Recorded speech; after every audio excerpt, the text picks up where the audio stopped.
another episode of the Pro Report. I'm Chris Dell, joined by my co-host, Mr. Joe Spano, here to talk another edition of our futures card building segment, but we're going to switch it from NFL last week to NBA this week, and this will probably be a multi-part segment that will continue through the offseason for both NFL and NBA. We're going to talk about the bets that we like in terms of building our initial cards out and how we're going to kind of grow and evolve those as things change with NBA, more free agency, possible trades, et cetera, et cetera. So I know I've got some player awards that I really like that I've written up on the site for sportsmapelite.com. Joe's got some futures that he likes as well. We're going to talk about some basic title conference futures to start the show off right now, and then we'll dive into some player awards for the next 2022-23 NBA season. So without further ado, Joe, we haven't talked NBA since the finals, and obviously Golden State wrapped that up 4-2. Then we had the draft. A lot of things have happened in that time. Some odds have shifted, some odds not so much for certain teams. Have you bet? Let me ask you this. In terms of your initial futures card, how many teams have you bet? Are you betting to win conference? Are you betting to win the title? How are you going about constructing your initial NBA futures card for next season? All right, I've done a little betting. I've done a little bit, mostly on my real value plays, because I don't think the numbers are going to change too much. And, I'll do some conference stuff. I'll do some NBA. I'll definitely have some conference championship stuff, conference champion stuff. I'll definitely have NBA champion stuff. I'm going to have MVP stuff. I'm going to have most improved player, rookie of the year. I'm going to have a nice smattering. I've started betting some. There's going to be more betting. As I've talked to you about off the air, I like to see a little more as far as free agency and trade deadline, and not trade deadline, free agency and these off-season trades. I'd like to get a better idea of everybody's roster construction before I dive too heavily into the NBA futures market. I have bet some of the plays we're going to talk about today. I'll probably bet others in the next couple of weeks and may lose or gain some line value depending on how things shape up. All the stuff we talked about last week in the NFL, I've bet all of those. And any of the subsequent future plays that we talk about over the next month and 2 months as we roll through NFL, college football futures, and the NBA, which I'll bet, as we move along. But all the football futures that we're going to be talking about over the next 6 to 8 weeks, I have already bet. Some of these NBA futures I have bet, some I haven't, just because teams are really still tweaking their rosters. So much can change that I'm hesitant to bet all of these. I may lose some line value. I may gain some line value depending on how things transpire. And as we go through, I'll tell you on some of these that I've isolated if I've bet them yet or if I'm holding off on it. All right, so who do you like overall, just to start things off? Personally, for me, I've bet 3 teams from each conference so far in terms of to win the title odds. I haven't bet any conference odds yet. I'm going to pull out my futures card here. What I'll do is I'll just separate it here between team futures and our player awards here. And again, this is me building out my initial portfolio, trying to prepare to get the best of the closing line value in terms of what I see in terms of value per team.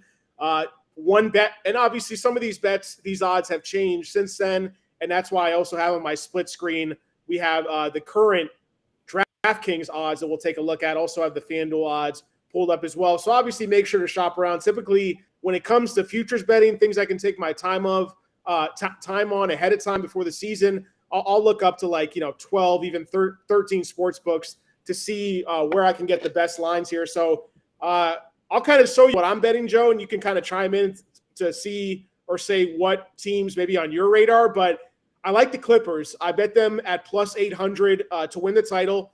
Obviously, this was before they wound up signing John Wall, and their odds climbed up a little bit. So right now on DraftKings, we got the Clippers at plus 600, currently the third favorites to win the whole thing next year. Boston, the favorite at plus 550. Then you got Phoenix plus 600, Warriors, Bucks. So that's basically you have your power five there in terms of the market.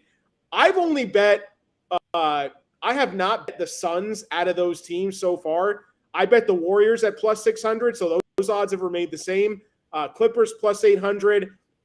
And then out of the other two teams, I also bet Celtics 750. Also wound up betting Bucks plus 800.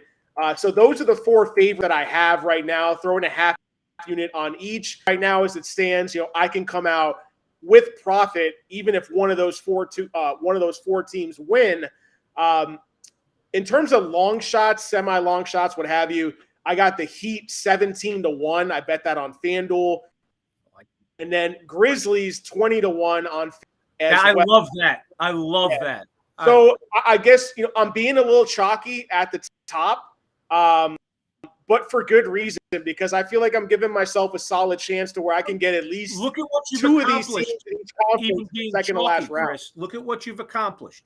Yes, you're being chalky, but if only one of the four chalks win, I mean, obviously more than one can't win, but if one of the four chalks win, you've still locked in profit. So that's a smart way to be chalky. And you locked in great value on the Celtics at 750 because you got them before the Brogdon move, obviously anticipating that they were going to do something to address some depth and backcourt issues that we saw rear their ugly heads late in the playoffs. So I think the way you've built out your NBA champions group is great. Great chalk. If any one of them hits, you win. Yeah. And if they don't hit, you sound like you got the long shots pretty well covered. And if they hit, man, you'd be farting through silk, as we like to say. Yeah. So when I do this, I got my kind of bets tracker here. What I'll do is I'll put my risk amount. I'll put how much is to win to kind of track and see, where I'm at. So right now I've got 3 units in total at risk. If the Warriors, for me, it's almost a break even. I'll basically come out about a half unit on top, come out a full unit on top if the Clippers win. But this is initial for me, right? We want to see how things go as the season progresses. All of a sudden, let's say the Clippers, Kawhi Leonard winds up re-injuring himself. They kind of fall out of contention. He's not fully healthy by the start of the playoffs. We definitely won't be adding on to that half unit to start out with. Whereas the Warriors enter the playoffs healthy again, looking like they're motivated to get back-to-back titles. That's something we can build off of and add on even as their odds shorten. So for me, I think there's really good value, like you said, on the Grizzlies and the Heat. I'll start with the Miami Heat first. Basically, still being candidates to possibly get Kevin Durant, although we're not sure what's going to happen with that trade scenario yet. But Pat Riley and that organization have shown the willingness to make big trades and big free agent signings when needed. So I think they'll absolutely make improvements in terms of what they did. We're literally just hours, days into summer league action so far, but the first round pick they had, Nikola Jovic out of Serbia, number 25th pick overall, had a great summer league debut. I think he dropped almost 30 points in his first game. This is a guy that I personally had as a lottery pick in terms of his talent on my big board, and having like a 6'10 stretch forward big who can really shoot the ball and create his own shot. I mean, that was something they were sorely lacking last season. So being just one game away from making the finals, knowing they're going to make improvements, knowing they had a really, really good pick potentially in the draft, to me at 17-1 compared to the Celtics at plus 750. I think that's great value on the Heat. And kind of same thing goes for the Grizzlies, that they had a couple draft picks that, kind of fit where they need help in terms of outside shooting on the perimeter and outside of the paint in terms of bigs who can shoot as well. They got Jake LaRavia out of Wake Forest, but also they made trades to try to help them win now and try to declutter some of the backcourt that they had. So I like what the Grizzlies are doing. Obviously, John Morant coming back a year healthier. I think he'll be an absolute MVP contender this season. So I'm kind of like, those I can win big right now if I just let this ride for the entire season. Grizzlies 20-1, Heat 17-1. Those are the plays I like myself, and kind of building the rest of it around those heavy chalk favorites. That's the way I decided to go for now. Honestly, when I look at the rest of this list, Joe, I mean, only chance I'm ever taking on Phoenix is if they got Kevin Durant. There's no way that this iteration of the Phoenix Suns is going to be contenders to win the title after we saw what happened to them collapsing in epic fashion in the playoffs. for the last 2 seasons. And then you look at the Lakers. Obviously, the Lakers, because of LeBron, because of their name on paper, they're in that top 10 there. Philly, man, I'm telling you, even if I had to lay $20 to win $1 on Philly to not win the title, that to me is a bet I'm always looking to make when it comes to betting against James Harden, Joel Embiid in terms of their postseason success there. So that's kind of where I drew the line, bringing it down to the Heat. Now 11-1. I'm glad I got them at that number. Let's see what Dallas does. 16-1. I don't know if they're truly a title team yet. We'll see what happens in terms of how they decide to replace Jalen Brunson, but I don't see any other team truly down the board that I think can win a title in this moment. I don't know if you have any other different opinions on that, Joe, but are there any other teams that you're eyeing in terms of futures bets for next season? What are you looking at right now? Well, when we go for long shots, it's value. And I'm all over, like you, I'm all over the Grizzlies at plus 2,000. That's a huge number. Yeah. I mean, I grabbed them last year to win the title. I think they were plus 2,400. Did they get past the Warriors? They did not. But it's value. It's plus 2,000.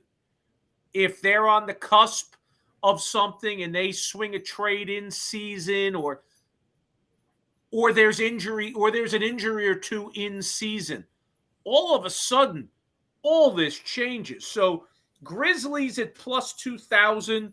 Like you, I love the value. I'll give you 2 more value plays and then my thoughts on some of the chalk. New Orleans Pelicans plus 3,300 on Bet365.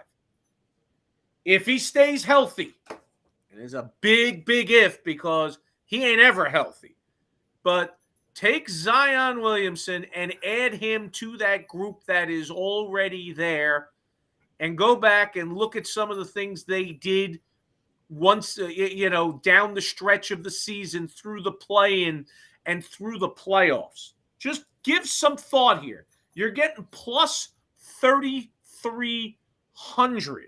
I don't know what DraftKings has him at. Bet365's got him at 40-1 on DraftKings. At plus 3,300. So to me, let's say you get 60, because they're going to, obviously, they get Zion back. I think we all agree they are nursing Zion. I mean, I don't think there's any doubt. You're not going to get 78 games in the regular season out of Zion Williamson. What you're going to get is about, 63, 65 games out of the regular season. And you got 55-1 on FanDuel for Pelicans. Right. So look at that. So let's say it all goes right. 65 healthy games out of Zion Williamson and 100% for the playoffs. So all of a sudden you've got C.J. McCollum, Brandon Ingram, Herb Jones, Zion Williamson, and Jonas as your starting 5. And then look at some of the pieces that they have as depth pieces that play some really good defense and had their moments offensively. Do I think that they're going to win the NBA championship as presently constituted, even with healthy Zion? No, I don't. But at 3,300? Yeah, I like it. I mean, you got to like it. Now, let's say they even exceed expectations. Everybody's healthy. They could be players at the deadline to add some scoring to that second unit. And then really watch out. Because ultimately, you get positioned well for the postseason. If you're a legit 8 deep, you're really dangerous. And it wouldn't be hard for them to do that. So the Grizzlies we mentioned, the Pels. And what about the T-Wolves? I don't know how it's all going to fit together, but they added a Rudy Gobert. Long-term, giving up all that draft capital can be debated, but they didn't give up a lot of rotation pieces to add Rudy Gobert's interior presence to what is already a very dynamic team that gave the Grizzlies all they wanted and more in the playoffs. The question is, the T-Wolves like to pick it up and put it down.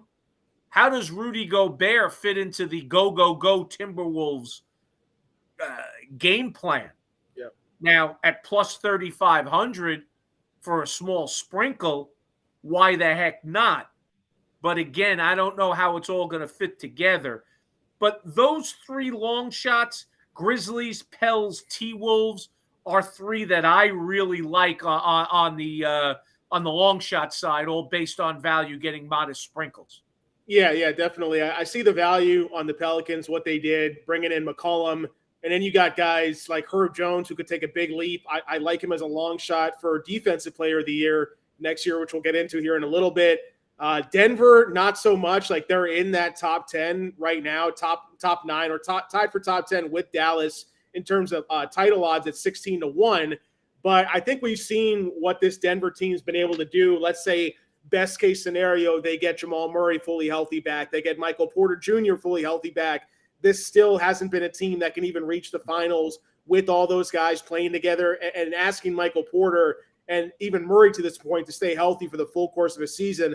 I think that's asking a lot. They haven't really made too many moves in terms of free agency and what they've been able to do to improve their team. So I think they're a little bit overvalued right now, despite the fact I think that they're definitely candidates to get a top 4 seed in the West during the regular season next year. But last thing on Memphis is, like, you look at overall team records last season against teams that are 500 or better. There were only 2 teams in the league that basically had a 10 games over 500 winning percentage against teams that were 500 or better. And it was Phoenix and it was Memphis. And you're talking about a franchise player, potential top 10, top 5 player in terms of what Ja Morant can do if he's healthy. So Desmond Bane was hurt in the playoffs. Ja Morant was hurt in the playoffs.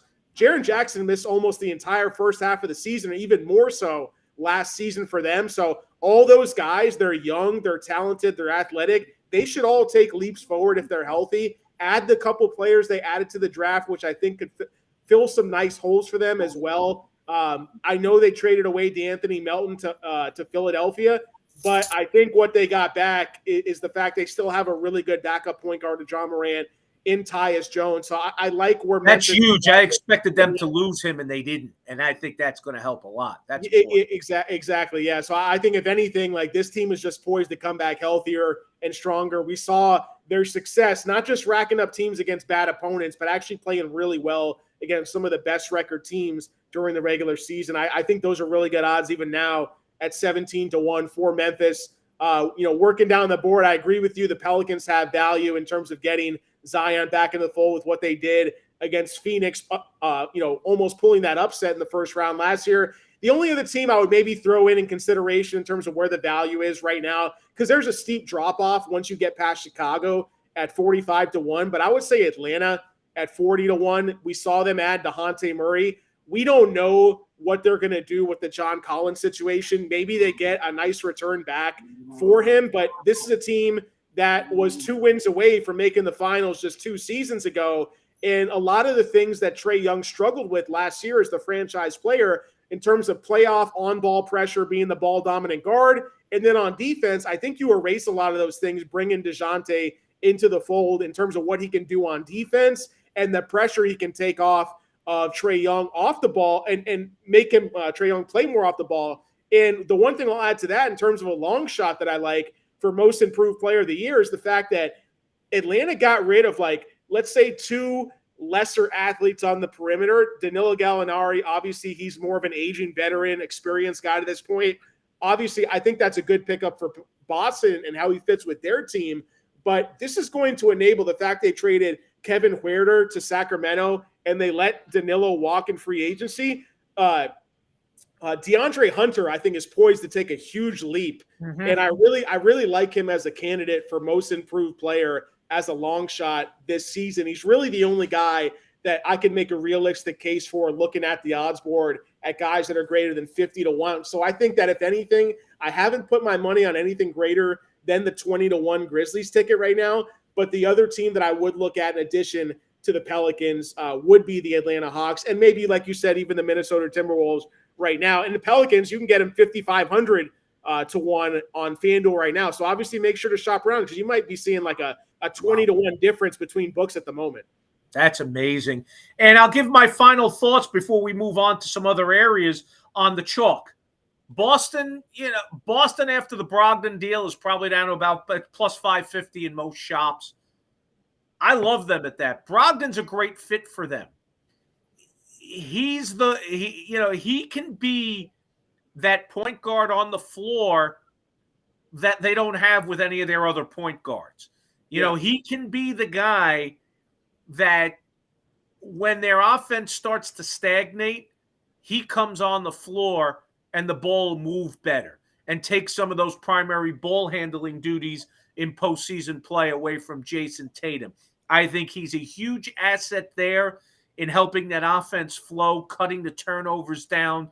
Some of the things we saw that probably kept them from winning an NBA championship against elite competition, and the things in particular that reared their ugly head in the finals, he's the perfect point guard to remedy most of those ills, which will make their offense better.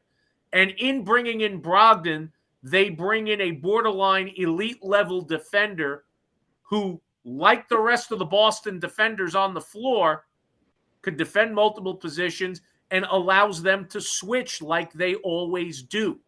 Yeah. So one of the problems they had with getting that elite facilitator point guard was most of those guys are really bad on the defensive end. Brogdon's not quite an elite facilitator. He's a step below that. But he's a far better pure facilitator than any of the other guards they have. But they don't give up anything on the defensive end. He's tall, he's rangy, and he's a borderline elite defender. So you get a little height in the backcourt and another real quality defender. They can play three guards. I love the move for them. Gallinari, another stretch four, is a good fit. So I like Boston even at plus 550 and the Bucks at plus 750. Yeah. Took the Celtics, who went to the NBA Finals, to a seventh game without Chris Middleton. They didn't really lose anybody from their core. Everybody's back. Add a healthy Chris Middleton to the Greek Freak. And I think plus 750 for them is a pretty good value. Yeah, absolutely. So, yeah.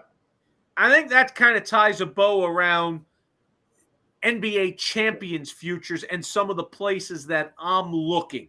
Yeah, not to mention just let's go to regular season awards. Yeah. Just last thing on Boston, you mentioned Brogdon. I agree with all the points you made there, and I think the biggest benefit is going to be possibly his shooting, because he was a great from 2, from 3, free throw efficiency. He was one of the best guards in the league in terms of his overall shooting efficiency when he's healthy. So we saw like the Celtics had literally 6 guys that could really hold their own on the court in the finals. By the time we got to the end of the postseason, Pritchard couldn't be out there for extended stretches. Even Grant Williams was struggling to stay out there for extended stretches. Danilo with his experience, Gallinari, and then you add Brogdon to the mix. Now you could have potentially more depth, and that means you're going to really lighten the load in terms of potential fatigue for guys that had to carry the load throughout the year, in Jaylen Brown, Jason Tatum, et cetera. So, yeah, I definitely agree on your points there. I love the pickup for Brogdon, and I really like the Gallinari pickup for Boston as well. I like what they're doing so far and taking that pressure off of Tatum and Brown.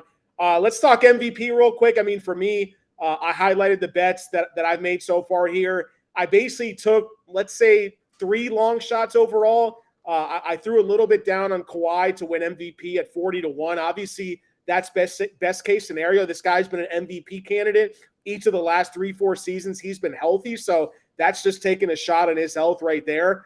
The other 2 long shots I bet were a little bit on Anthony Edwards. I know you mentioned Minnesota. The fact they're looking to ship away at least D'Angelo Russell, their point guard, which is only going to put the ball more in Anthony Edwards' hands as a playmaker and as a scorer. And you add another year of experience under his belt. Then you add the fact that Rudy Gobert's there, one of the best in terms of win-loss efficiency players during the regular season we've had in the last 10 years. Like, how many wins can this guy impact during the regular season? I really like what Gobert's going to do for them there. I'm not saying I like what Gobert's going to do for them as a title contender, because I think in the playoffs you can scheme against him and kind of play him off the court. But because of all those reasons, I think Anthony Edwards MVP is a really good bet. He's also my favorite bet overall for most improved player of the year, Anthony Edwards. So that's where I'm at with the long shot so far. Also have a little bit Tatum 14-1. Morant obviously falls in line with my Grizzlies earlier 18 to 1. I really liked that. He emerged late in the season as an MVP candidate, wind up getting awarded the Most Improved Player award. So I got Giannis, Luka as my chalk guys, kind of building around there. Luka, to me, he's the chalk, but he's the chalk for a reason.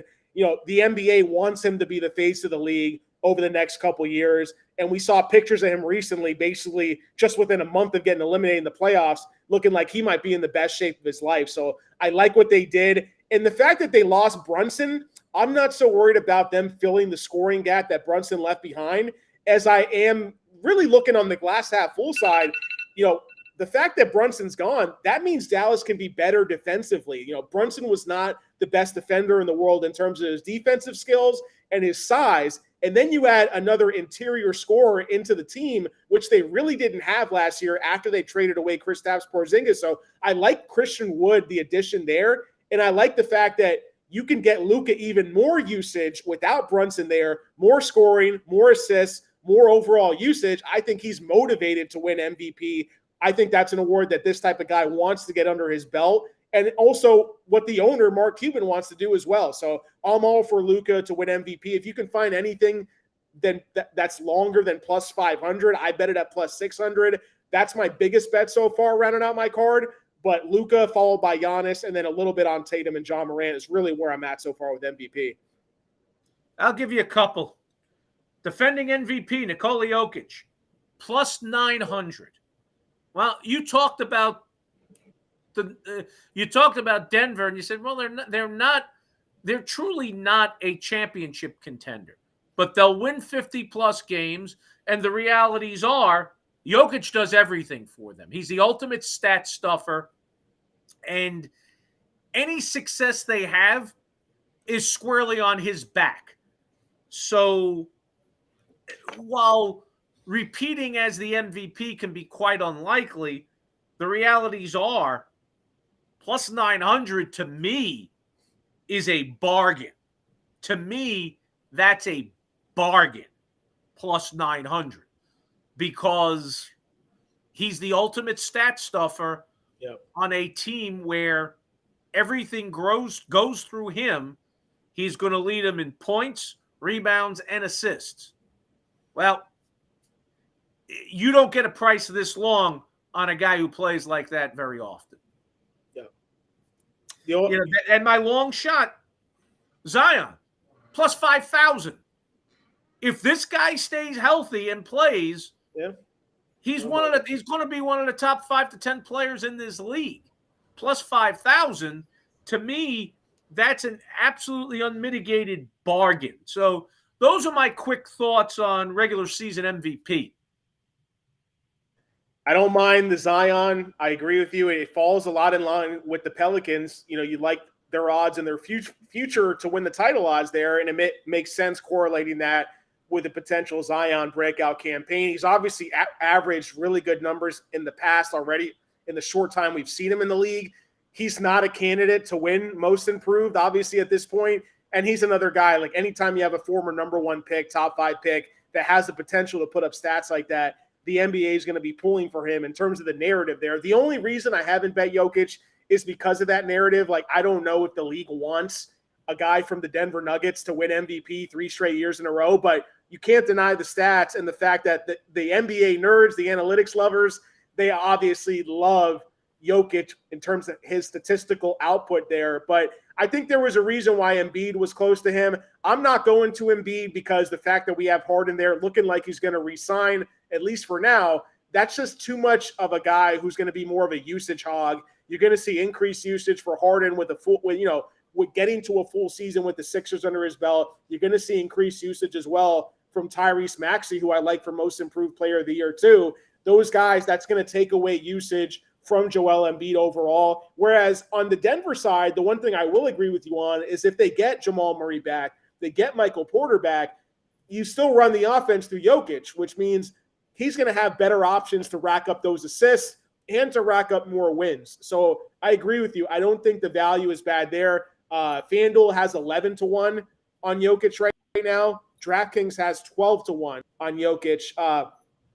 Just to round out the couple guys we haven't talked about so far, to me, Durant and Curry, it's again, to me, I'm looking at the narrative award. Like, who does the NBA want to give this to be the face of the league? We're talking about two guys nearing their mid-30s in Durant and Curry. These guys want to win titles. Sure, they'll take an MVP regular season award to put down on it, but they've already won these awards in the past. And the team, whichever team that Durant winds up on, they're going to give up a lot. Or in the Nets case, like, they want him healthy for the playoffs. And Durant's shown a little bit of brittleness over the last couple of years. So I don't know if they're going to be able to put in enough games and put up enough stats that way to be able to get there. So for me, overall, that's what I'm looking at for MVP. Long shot wise, outside, again, I mentioned Kawhi. I mentioned maybe a little bit on Anthony Edwards as well. Those are the only things I'm looking at. We'll wrap this up, Joe, here, because I know we got to run. But Banchero, Rookie of the Year, that's the only bet that I've made. We saw what this guy can do in terms of stuffing the stats at Duke in a system that doesn't really allow guys to have great statistical outputs. He had elite statistical outputs at Duke against the best competition, in the country in college. And now he's going to an Orlando team where he's going to get all the usage opportunities that Orlando can afford him. And we're not worried about necessarily the Rookie of the Year being on a team that's going to rack up a lot of wins. So that's why I like Banchero. I bet him plus 360. I like him down to about plus 300. Maybe I'll add to that a little bit as the season moves on if I see any long shots start to surface there. But he's the only bet that I've made so far. I mentioned most improved. Edwards is my favorite play there. I like Maxey. I like DeAndre Hunter at 80-1 on FanDuel. The only other guy I threw in there, which I'm not crazy about, but LaMelo Ball, I think, is enough of a name, has the narrative to where if Charlotte can be decent and not be one of those borderline tanking teams at the bottom, I think there maybe is some value at LaMelo Ball around 20-1. So I bet those four guys there so far. I don't know if do you have anything on Rookie of the Year? Most improved? I do. Move on. I've got Rookie of the Year and Most Improved. The only one I didn't do was Sixth Man because I still need to see roster construction. Okay, I haven't done that one either. Yeah. All right, I went and we can revisit it because we'll do football next week. We can always double back as we add to our NBA futures cards. We have the entire summer, so it's free form with us. Like you, I went Banchero, Rookie of the Year. Of the big three, he was the only one, and I got him at plus 400 at bet 365. Chet Holmgren looks real good, though. He's looked great in Summer League so far. I may have to sprinkle something on there. And I'll give you a crazy long shot. Let's hear it. It's a crazy long shot, but give it some thought and go back and look at how highly recruited this guy was and how, when you look at his profile, if he ever meets his potential, how good he can be in the NBA. And that's Patrick Baldwin Jr. at plus 10,000. Wow. Now, I'm going deep here. Okay. But go back. Patrick Baldwin decided to play at Milwaukee for his dad. He doesn't play for his dad. The narrative on Patrick Baldwin Jr. is a lot different than it was. This is a guy who's dealt with injuries. There's some flaws to his game, but you kind of go through the prospect rankings and the things he can do. If you're able to clean up some of his stuff early, Patrick Baldwin is a pretty special player. Do I think he's going to make Rookie of the Year? No, but I'm getting 10,001. I'm getting plus 10,000. Yeah. So, a fraction of a unit. And if it happens, and he's somebody to keep in the back of your mind, if he's the kind of guy who makes who makes the all rookie like second team or something, he's a guy, I promise you, with some NBA coaching and getting some more experience. Look at him for Most Improved Player. That'll be going forward. Yeah. But that's my long shot Rookie of the Year, Banchero. My favorite for Rookie of the Year because I think system fits. He's going to get the run. He's going to get the touches. Holmgren is another guy you got to look at just as well as he's played in Summer League. He's already after one Summer League game, he's already the betting favorite, Holmgren, to win Rookie of the Year. Yeah, well, I mean, they will slow the roll, but keep watching. Most Improved Player, you said you couldn't get odds on Zion. Bet 365 had odds on him plus 2,500. It's Zion. He could be a top 10 player in the league. He's going to be going from no numbers being out injured to to possibly, if he stays healthy, top 10 status in the league. At plus 2,500, that's a bargain to me. So it's just that the numbers were so good he was putting up before he got hurt. I don't know if he can actually be improved necessarily from that, but I hear what you're saying. I like the value on MVP for sure.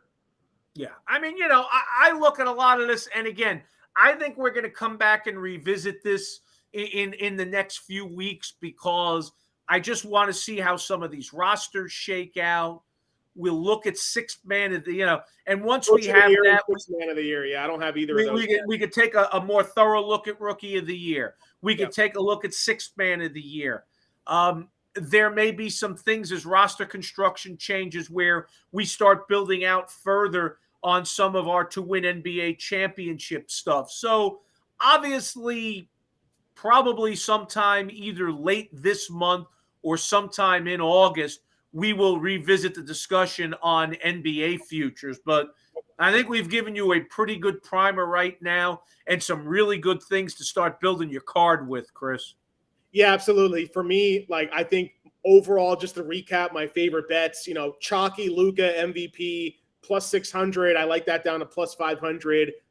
Anthony Edwards, most improved player. I really like that one. And I really like Tyrese Maxey there as well at 30-1. Edwards, you can get at 12-1 for most improved player. Rookie of the year, Banchero is my only bet so far. We'll see what happens with that.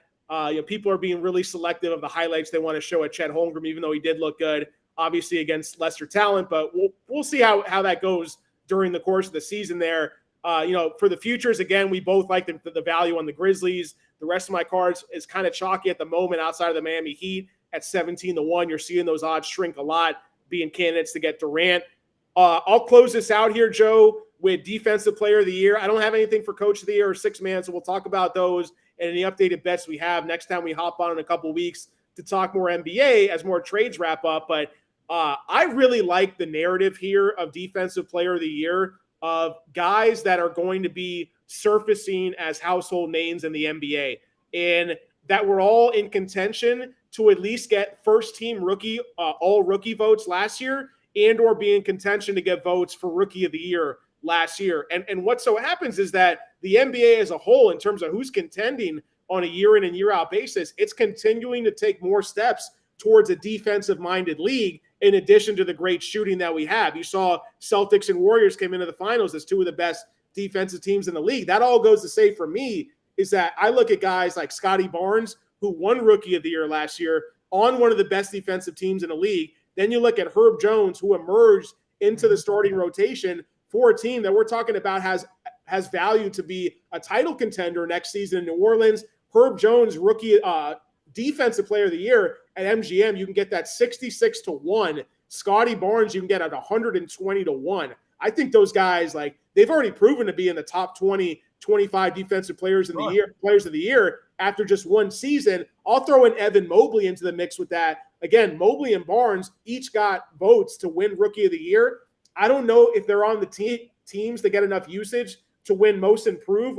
I don't know if they're going to give Most Improved. Typically, historically, you don't see that given to second-year players. So if the NBA does want to reward these guys, they're already on three pretty solid defensive teams. They're really good defensive players. I think the value there, even on Mobley, shortest odds out of the bunch at 40-1. And then I threw a long shot on Jimmy Butler, 100-1. Let's say they get Kevin Durant, takes the scoring load off of Jimmy Butler. He can play more regular season games. They can get the 1 seed again. He can really focus on his defense, which he's shown to be one of the best defensive players in the league over the last 10 years. So that's my card for Defensive Player of the Years is those four guys with the longest odds at Scotty Barnes, 120-1.